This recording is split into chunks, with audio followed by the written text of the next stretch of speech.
Welcome to NG Stories. Please like, share and subscribe for more amazing videos. Part 3. आइए जानते हैं विक्रमादित्य के जीवन की कुछ रहस्यमयी बातें जो हमें आज तक पता ही नहीं थी। विक्रमादित्य की पौराणिक कथाएं भारतीय संस्कृति के इतिहास में अत्यंत महत्वपूर्ण हैं। इन कथाओं के माध्यम से हमें विक्रमादित्य के जीवन और उनके शासनकाल के बारे में बहुत कुछ सीखने को मिलता है। पहली कथा है विक्रमादित्य और बेताल। इस कथा में बेताल नाम का एक पिशाच विक्रमादित्य से एक सवाल पूछता है, क्या आप मुझे उस स्थान पर ले जा सकते हैं जहां सबसे बड़ा सुख होता है।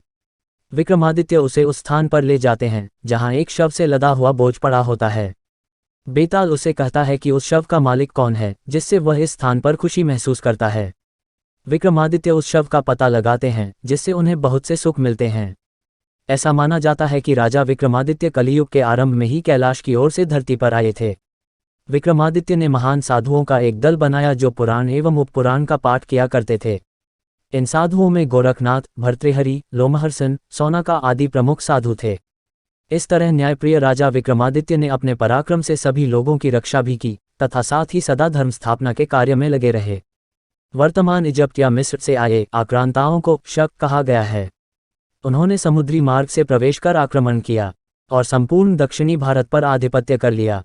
शक भी सनातन धर्मावलंबी थे किंतु क्रमशः उत्तर भारत की ओर बढ़ते गए।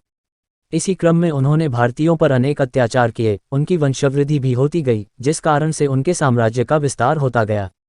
उनमें शालिवाहन नाम का प्रमुख शासक था और उसने शालिवाहन शक संवत नाम का संवत चलाया। शकों के विस्तारवादी नीति में विक्रमादित्य बाधक हुए। उन्होंने उन्हें परास्त कर संपूर्ण भारत में एक अक्षत राज्य स्थापित किया।